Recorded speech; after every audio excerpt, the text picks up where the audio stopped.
नमस्कार दोस्तों। कुछ किताबें ज्ञान नहीं शाप होती हैं, कुछ शब्द स्याही से नहीं राख से लिखे जाते हैं। आज की कहानी है नीलावती ग्रंथ की, एक किताब जो इंसान को मृतकों की जुबान सिखा देती है।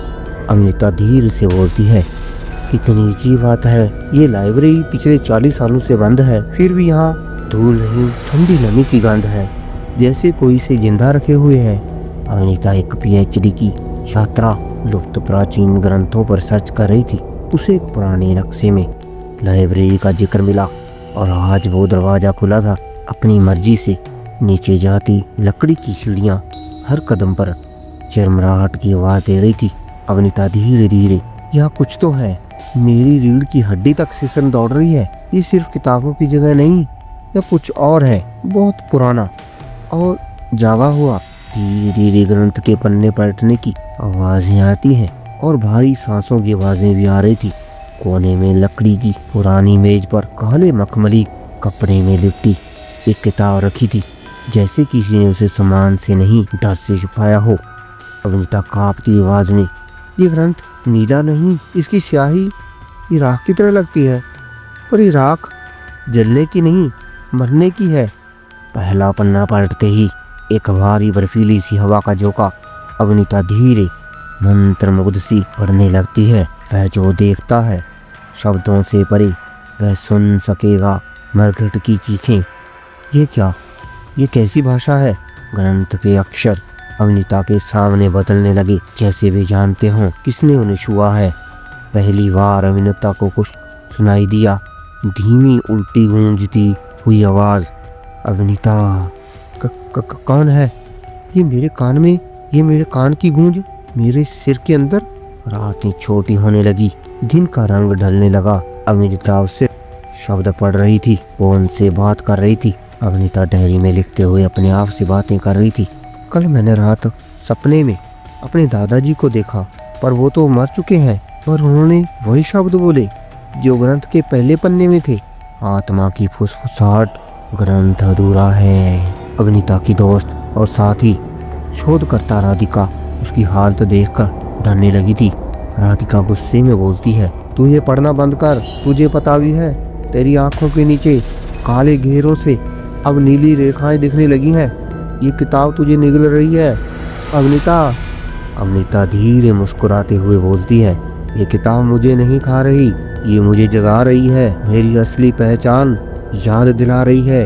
ग्रंथ के अंतिम पन्ने पर लिखा था, जो इससे पढ़े वो जिएगा 2 दुनिया में, पर मरेगा दोनों में। और साथ में एक नाम, अवनीता फुसफुसाकर। अवनीता, ये मेरा ही नाम, लेकिन ये ग्रंथ तो 100 साल पुराना है। उस रात अवनीता ने किताब को अपने खून से सींचा और तब तक उसकी आंखें नीली हो गई थी। अब वो बोल सकती थी। मरे हुए लोगों की भाषा। जमीन हिलने लगी, हवा चीखती है, एक आत्मा की तेज चीख।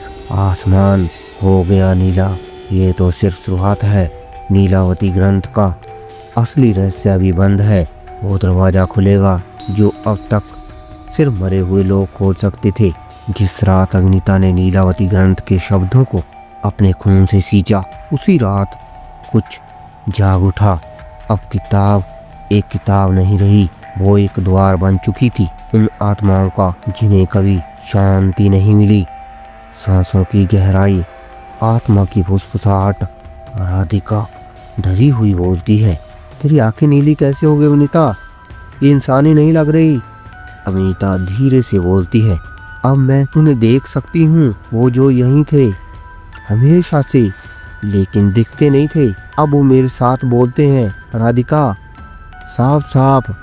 अवनीता सिर्फ जिंदा लोगों से बात नहीं करती थी, वो उन आत्माओं की आवाजें सुन सकती थी जिनकी चीखें पहले सिर्फ दीवारें सुनती थी। जमीन की कंपन, लकड़ी की इमारतें हिलने लगती हैं। उस रात के बाद से लाइब्रेरी बदलने लगी, किताबें अपनी जगह बदलने लगी। हवा से कोई बुदबुदाहट आती, जैसे कोई मंत्र बार बार दोहरा रहा हो। अवनीता, तहखाने से नीचे एक और रास्ता है, मृत आत्माओं की परेशानियों का, गलियारों का। यही है असली समागम का स्थान, जहाँ कभी कोई गया नहीं। वहाँ दीवारों पर राख से उकेरे गए चेहरे थे, और हर चेहरा किसी मृतक का प्रतीक था। अवनीता, ये सारे चेहरे मैं इन्हें जानती हूँ। ये मेरे सपनों में आते थे। ये मुझसे कुछ कहना चाहते हैं। दीवारों से आती आत्माओं की उल्टी आवाजें। पूरा करो ग्रंथ, अधूरा है। अवनीता ने ग्रंथ के छुपे हुए हिस्सों को पढ़ा, वो जो सिर्फ उन्हीं के लिए खुलता है जिनके भीतर मृत्यु की चिंगारी जल चुकी हो। अवनीता मंत्र बुदबुदाने लगी। शक्तवत्र निनादवत वटी शब्दासमागम।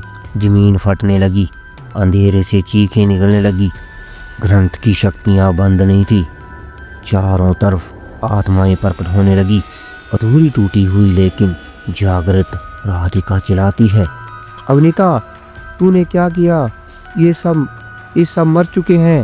अवनीता आत्माओं के बीच खड़ी, आंखों से नीली रोशनी निकलती हुई, नहीं राधिका, अब वो वापस आएंगे। ये ग्रंथ सिर्फ पढ़ने के लिए नहीं, उन्हें बुलाने के लिए है।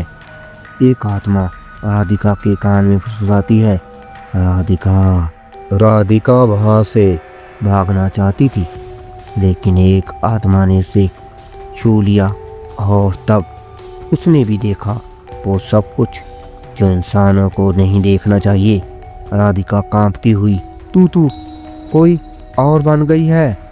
अवनीता, ये तेरा शरीर नहीं, लेकिन तेरी आत्मा वो नहीं रही।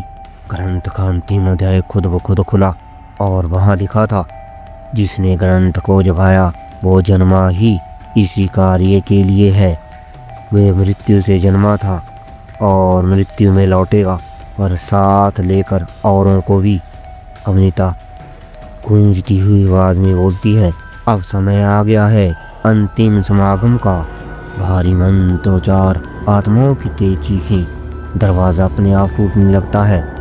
लाइब्रेरी अब एक पुस्तकालय नहीं, एक यज्ञशाला बन चुकी थी, जहाँ शब्द हथियार थे और आत्माएं सैनिक। अब शुरू होगा दूसरा और अंतिम भाग, शून्य की भाषा, जहाँ कोई जीवित नहीं बचा, सिर्फ अर्थहीन शब्द और मरे हुए नाम।